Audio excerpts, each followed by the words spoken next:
દર વર્ષની જેમ આ વર્ષે પણ તાપી નદીમાંથી જળકુંભી દૂર કરવા માટે તંત્ર દ્વારા પ્રક્રિયા હાથ ધરવામાં આવી છે. સુરત શહેરમાં તાપી નદીમાં દર વર્ષની જેમ આ વર્ષે પણ ફેબ્રુઆરી માસની શરૂઆત સાથે જ જળકુંભીનો ઉપદ્રવ જોવા મળી રહ્યો છે.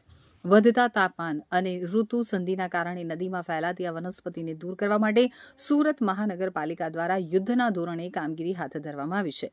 પાલિકા પ્રશાસન દ્વારા તાપી નદીમાં 2 આધુનિક ડીવીડર મશીનો ઉતારી અને જળકુંભી દૂર કરવાની કામગીરી શરૂ કરી દેવાઈ છે.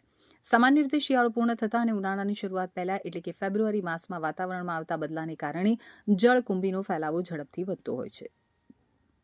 ઉપરવાસમાંથી છોડવામાં આવતા પાણીના પ્રવાહમાં ઘટાડો થતા અને નદીના સ્થિર પાણીમાં પોષક તત્વો વધતા જળકુંભી આક્રમક રીતે ફેલાય છે.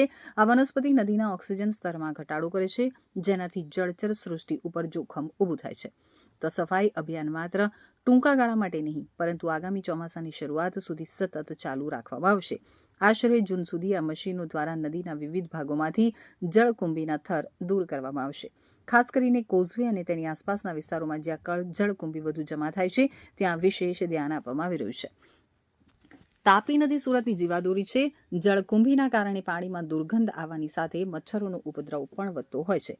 તો પાલિકાની આ સમયસરની કામગીરીથી નદીનું પાણી સ્વચ્છ રહેશે અને રિવરફ્રન્ટની સુંદરતા પણ જળવાઈ રહેશે.